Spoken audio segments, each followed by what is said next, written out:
Hello and welcome you all to the class of Irrigation Engineering.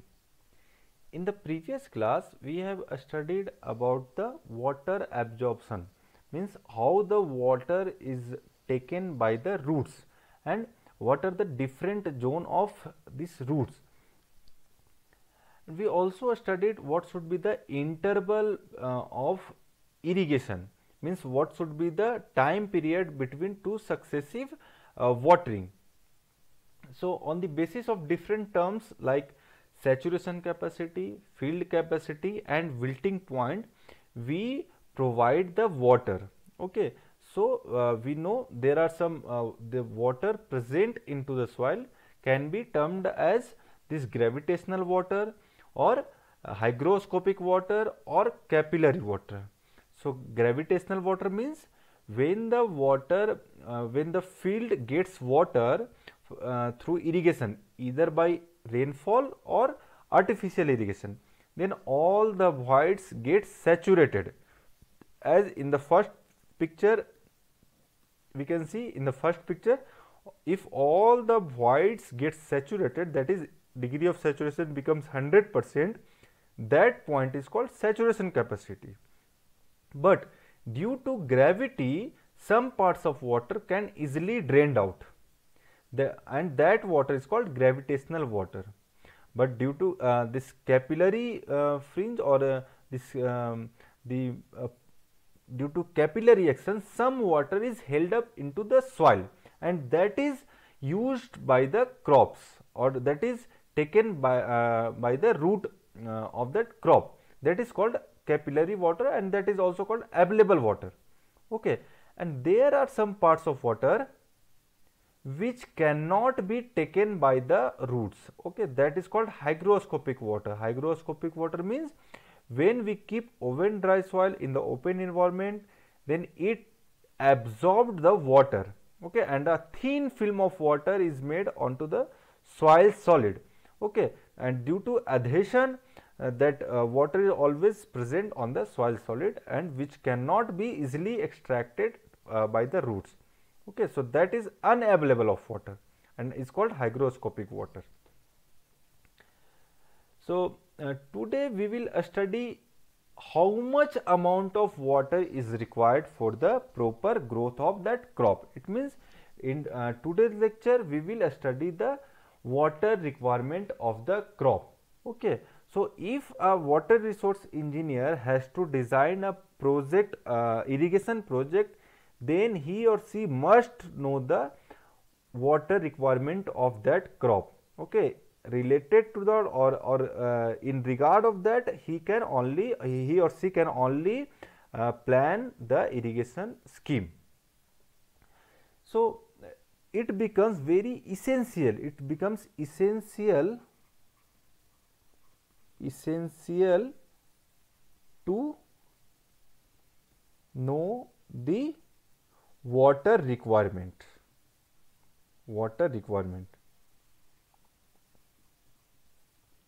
Okay, and water requirement of that crop.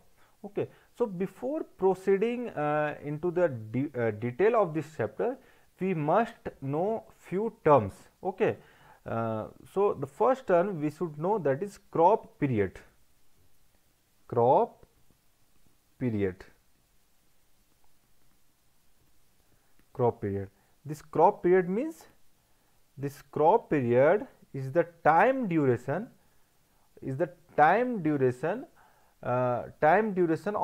between sowing to the harvesting. Of that crop is called crop period, or we can say the total lifespan of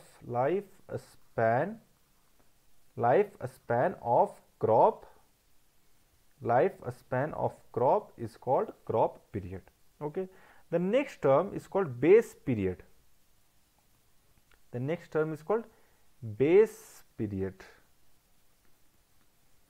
Base period. This base period means the duration between the first irrigation first irrigation and last irrigation. Last irrigation before harvesting of that crop is called base period. So for as far as civil engineer or water resource engineer concerned, we take this crop period and base period as a similar. Okay. So in due course we will use this crop period and base period as a synonyms. Okay. The next term which we use is called paleo irrigation. This paleo irrigation. It is not necessary that we must provide the first watering after the sowing of the crop. If the field is too much dry before sowing, if the field is too much dry, then we also provide the water, or we can say we irrigate that field so that that field can achieve some amount of water. Okay, and that irrigation is called paleo irrigation. Okay, so paleo irrigation can be defined as the irrigation or watering before sowing of the crop. Before sowing of crop. Okay. So when we do this watering, when the field is too much dry, when the field is too much dry, okay, then we irrigate that field, and that irrigation is called paleo irrigation. Okay, and the next term is called core watering. Core watering or core irrigation. Okay, so this core irrigation means the first irrigation or first watering after the sowing of the crop. Sowing of the crop. Sowing of the crop is called core watering, and the amount of water required for core watering is called core depth. Okay, so core depth can be defined as the amount of water, amount or depth of water. Generally we measure all the amount or volume of water in terms of depth, as we were using this term depth in precipitation also. To measure the precipitation, we also designate it in the terms of depth. Okay, so amount of water required in watering, required in core watering. Okay, the amount of water required in core watering or for core watering is called core depth. Okay, the next term we should know, and the very important term, that is delta. Okay, that is delta. Delta. Okay, we designate this delta as this delta. So delta means what? Delta is the volume of water, volume of water per unit area. Okay, volume of water per unit area, given for the base period. For the base period means entire for base period. So we can say for growth of that crop, the total amount of water required is called delta. Okay, so delta means the amount of water required to the crop for the growth of that crop. Okay, so we can say for the base period or for crop period. Okay, that amount of water required per unit area is called delta. Okay, so we must know the delta of that crop. Now the next term is called duty of water. Duty of water means, duty of water is defined as the area of land irrigated, or area of land irrigated by unit discharge,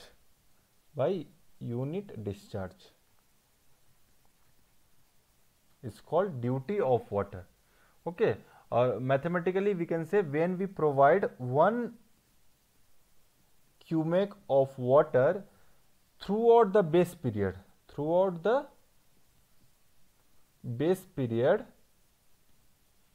then the area irrigated, then the amount of area or the area irrigated is called duty, of water. Okay, so duty of water is what? Duty of water is the area of land irrigated by the unit discharge. Okay, if the unit discharge is given to the field for base period, then the amount of land or the amount of or the area of land irrigated is called duty of water. Okay, so for understanding this duty of water, just assume if we provide 1 meter cube of 1 cubic of water throughout the base period, okay, then the volume of water we can say, then if we provide 1 cubic of discharge throughout the base period, then what will be the volume of water? Volume of water is equal to what? Discharge into time. So discharge in 1 or into time. Time means base period. Suppose this is B, and generally this base period is designated in days. Okay, so suppose if B days, so it will be it can be converted to second by multiplying with 24 into 60 minutes into 60 seconds. Okay, that means that is 86400 B. Okay, so this will be your volume of water. Okay, this is in meter cube, correct? Now the area of land irrigated, assume the area of land irrigated is equal to the area of land irrigated is d hectares.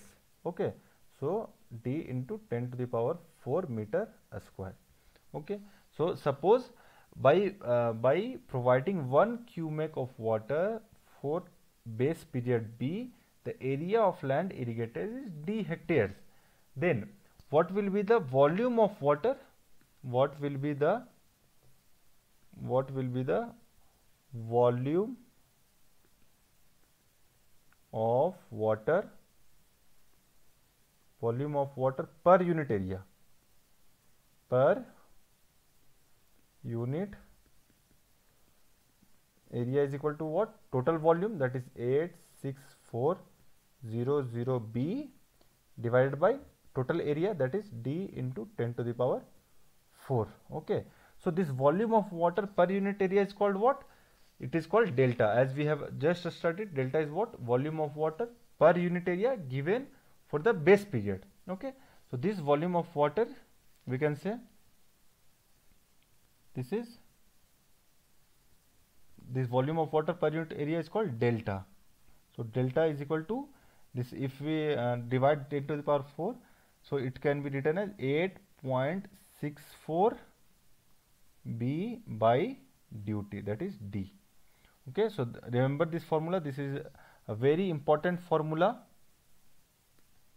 This is very important formula. Okay, this delta is equal to 8.64 B by D, where B is the base period and D is the duty of water. Okay. Now, crop growing season in India means in India we generally designate two seasons. The first season is called Kharif season. Kharif season, and another one we used is called Rabi season. Rabi season. Okay, and this Kharif season is, and the time period of Kharif season is what? The Kharif season mostly we designate this July to October. We take July to October month as Kharif season. Okay, and for Rabi season we take the month of October to March. October to March. Okay, so in the most part of India we designate this month as this the first one is that July to October as Kharif season, and from October to March it is called Rabi season. Okay, so in Kharif season what happens? In Kharif season there will be it is seen that gradual fall in temperature. Okay, that is for Kharif season. But in Rabi season we observe the gradual rise in temperature.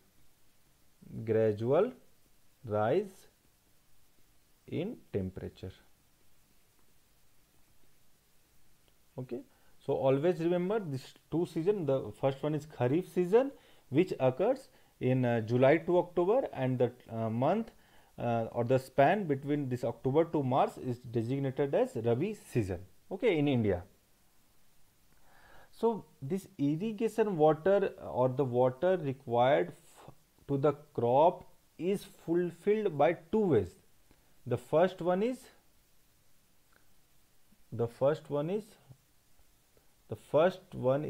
through natural rainfall.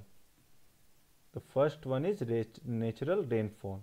Okay, and the second one, in the absence of rainfall, how to provide the water to the field? Through artificial irrigation. Okay, either from canal or other water source or water pumping. Okay, we can provide the water to the field. Okay, if there will be ample amount of water received from rainfall, if ample amount of water is received by rainfall, then need not provide water through irrigation. Okay, no need of artificial irrigation. Okay, when it is not needed, when the field is getting water from or through rainfall. But if or in absence of rainfall,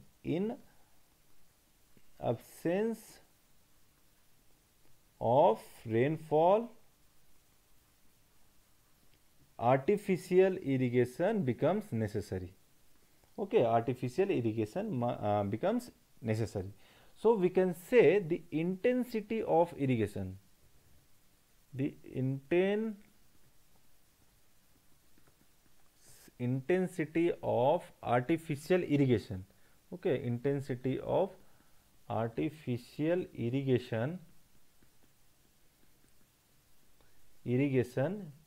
is inversely proportional to the natural rainfall.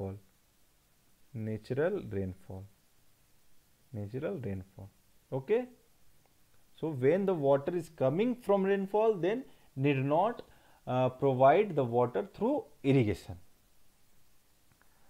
Now, whatever amount of water is provided to the field, that comes to the atmosphere or environment through evapotranspiration.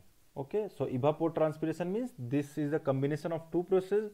The first one is evaporation, and the another one is transpiration. Another one is the transpiration. Evaporation means what? The amount of or the water gets or comes to the environment directly through evaporation, means directly evaporate to the environment. How? Due to sunshine or due to sunlight or due to high temperature. Okay, the water is directly comes or directly leaves the water surface. Okay, sorry, this soil surface. Okay, so that is called evaporation. And the transpiration is what? The root, whatever amount of water is taken by the roots, that water lift up and it reaches to the plant or leaves, and that water gets or that lifts the plant through the pores present in the leaves. Okay, and this process is called transpiration.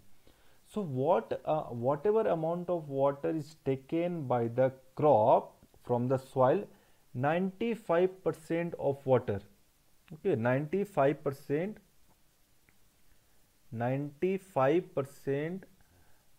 this 95% of water, 95% of water taken by the crop, crop is used for transpiration purpose, or leaves into the atmosphere through transpiration. Okay, and the remaining 5% or about 5% of water is only used by the crop to building the plant tissues or other purpose purpose for or photosynthesis. Okay, so this evapotranspiration is affected by few factors. Okay, this evapotranspiration gets affected by few factors. The first one is sunshine, the second one is temperature, the third one is wind, and the fourth one is humidity. Okay, humidity. So the evapotranspiration increases with sunshine, temperature, and wind. Okay, if the sunshine will be higher, as you can see in this figure, in the sunny days or in the day's time, there will be higher evapotranspiration. Okay, and if the temperature increases, that is if the mercury rises, then again evapotranspiration gets increases. Okay, in case of high wind, in case of more wind, the evapotranspiration will be high. Okay, and in case of humid, okay, if the humid or if the moisture is present in the atmosphere is high, then there will be lesser evapotranspiration. Okay, so this above three factors helps the evapotranspiration or increase the evapotranspiration, whereas humidity decreases the evapotranspiration. So all the crops has different requirement for evapotranspiration. So we take a standard, or we take a datum, or we take a reference for measuring the evapotranspiration of all the crops. Okay, and that reference is taken as for a standard grass. Okay, so a standard grass is taken as reference. This a standard grass is taken as a reference crop. Okay, and that is called reference crop evapotranspiration, that is ET naught. Okay, so the evapotranspiration or water requirement of all the crops can be compared with this reference, that is for, and that reference is taken as standard grass. Okay, so how to measure this to measure the evapotranspiration of the standard grass? Okay, so that can be estimated by two ways. Okay, the first one is experimental method. The first one is experimental method.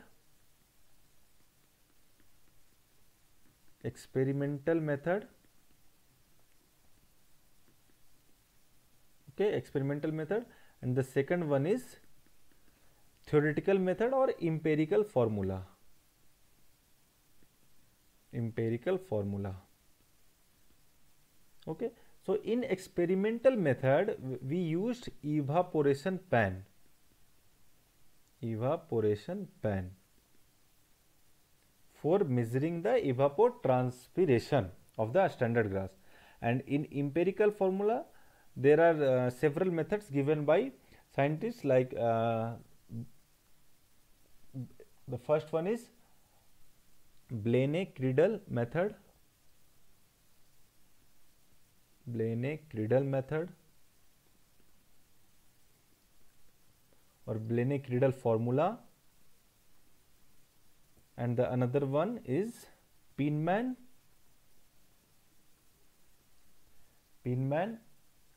Monteith formula. Monteith formula. Okay, so by using this formula we can measure the evapotranspiration. Okay, now, and that is used for measuring the evapotranspiration of standard grass. Okay, but what about the other crops? We can use this equation. We can use this equation for measuring the water requirement of any crops. Et naught is equal to Kc into ETC, that is evapotranspiration of any crop multiplied with crop factors gives the evapotranspiration of standard grass, or for reference.